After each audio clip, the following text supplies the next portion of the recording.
administration. And which justices will you be listening for most closely? I love a few of them.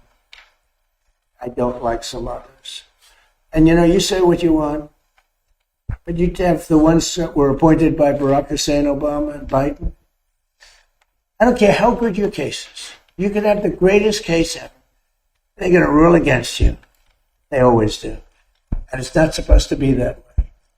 Now, the Republicans tend to be very different. They want to show how honorable they are. So a man can appoint them and they can rule against him. It's so proud of it. We're so proud we ruled against Trump. We're so proud. We're above it. There are those that say that's wonderful. And there are those that say they're so stupid. But the Democrats never fail at one thing. When Barack Hussein Obama or when Biden appoints somebody, they go along that line. You can have the greatest case in history. And almost, I guess I have to say almost, maybe I don't have to say it, almost without fail, those people, 4 of them, sometimes 5 of them, but 4 of them will vote against you. You don't have a chance. You don't have a chance. And that's not what the court system is. Now, the Republican appointees tend to go, and this has been long before me. This has been for many years. Some people would call it stupidity. Some people would call it disloyal. Some people would say they're right in doing it. And I don't mind being right, but the other side almost never does it. Almost. I think you could find maybe a couple of instances. Almost never does. When a Democrat appoints a judge, and I'm talking about judges, not just justices. You go before some of these Democrat judges in Washington, D.C., and you don't have a chance. That's why I gave pardons to hundreds of people that were so badly treated, having to do with J6. Yeah. President Trump. Next. Oh, do you have a question? Yeah. Let's go. I didn't see you over there. Sorry. You've been so nice. Here we go. Now she's gonna hit me with a bad one. Go ahead. I'm a Safe America activist, Mr. President. Do you still think it's going to pass? Were you? I don't know. It's the craziest thing. The Democrats are totally against it. Again, they're unified. I think maybe you would have Fetterman, who I have a lot of respect for, but the Democrats are unified against it, and you need Democrat votes. Unless you do something smart called the filibuster, terminate the filibuster, which they should do. Republicans should do that, but there are a couple of Republicans that maybe they're not so smart because the Democrats will do it in the first day in office, maybe the first hour. It's a question, will it be the first hour or the first day? So who can believe that a person, you can't even get it to the floor, that a person wouldn't vote for, think of it, for citizenship, proof of citizenship, for voter identification.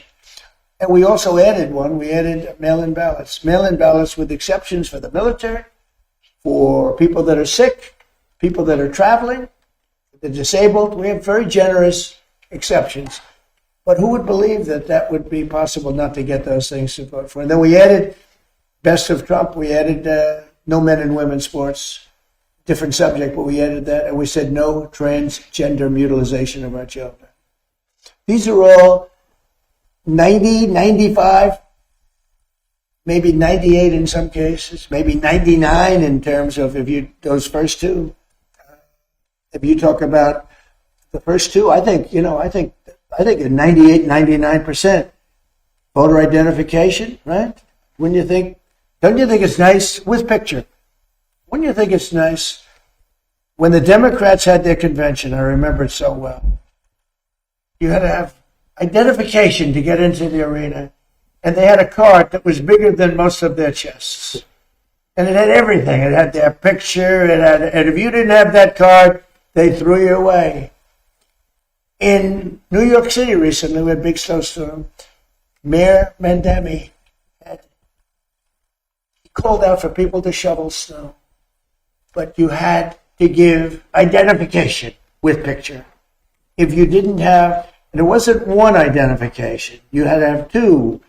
So to shovel snow in New York City, you need identification, double with picture. But to vote, which is maybe our most cherished thing, you don't need. They don't want voter ID, the Democrats, because they want to cheat. The problem is we need their votes. In order to get it, you need their votes. And look, they know their policy is so bad. They know that if they gave those votes, they might never win another election.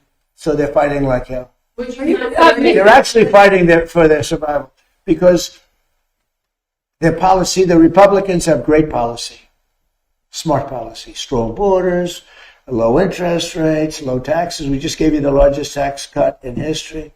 All these great policies, you know, we want a strong military. Look at our military. We have the strongest military. Look what happened in Venezuela. It was so incredible. People said the greatest military maneuver they've ever seen. Look what's happening in Iran. We're totally unchecked. Everything's been bombed out. They have no anti-aircraft protection. They have no nothing. They don't have anything. Look at our military. The Democrats don't want that. And when I read the fake New York Times, you take a look at it, it's like, oh, they're putting up a good fight. They're not putting up a fight. They're not even shooting at us, okay? We have planes. Planes are just ruling the sky. We have airplanes. Those two. We have airplanes. Nice, right? Lincoln with a little modern touch. The great Benjamin Franklin with a little modern touch. But think of it. They are roaming the skies over Tehran. They're not even being shot at because their equipment's been totally decimated. They have nothing to shoot. They have no Navy. They have no anything. And just think about this. They have no Navy. They have no military. They have no nothing. They're losing. They admit they're losing. They're begging to make a deal. And if you read the fake New York Times, a corrupt newspaper, where I'm suing them and I think I should do very well, but you would almost think, who's winning? It's so fraudulent. But just to finish up with the New York Times, if you read the New York Times prior to my election victory, including the first one, and the second one too, I won 3 times. Convincingly. Let's go to the third victory. If you read the New York Times, you would say, oh, Trump's going to lose. But I won in a landslide. I won the popular vote. I won the Electoral College in a massive number, right? Massive. I won the counties, 86% of the counties I won. All of these different things. Winning the popular vote for a Republican is pretty amazing. But if you read the New York Times for months and months and months, you were hearing, oh, Trump, he's doing so badly. We have to straighten out our media. The reason their circulation is way down, the New York Times circulation, has gone way down. Washington Post is almost extinct. The papers that are being dishonest, papers generally, people don't believe the media. And to finish, I got 93% bad publicity. Some people say 97, but between 93 and 97. A person that gets 97% of bad stories, maybe Caroline's doing a poor job. I don't know. She's my representative. You're doing a terrible job. Should we keep her? I think we'll keep her. But I get 93 to 97% bad press, fake press, all fake. I won in a landslide. When you get 93 to 97 bad stories, bad press, and you win in a landslide, you know what that says? People don't believe the press. And when people don't believe the press, that's a very bad thing for our country. And when you look at, let's say, the New York Times or the Washington Post, the stories are so fake. Wall Street Journal, too, a lot of bad stories. I don't know what happened to them, but they're bad. Their circulation went way down, Wall Street Journal. I don't know if you saw the numbers that came out yesterday. New York Times, way down. Wall Street Journal, way down. Washington Post, #1, way down. Because people don't believe them anymore. And until they get, it's not the paper, it's not the big, it's that they have no credibility anymore, which is a very sad thing for our country. Thank you very much.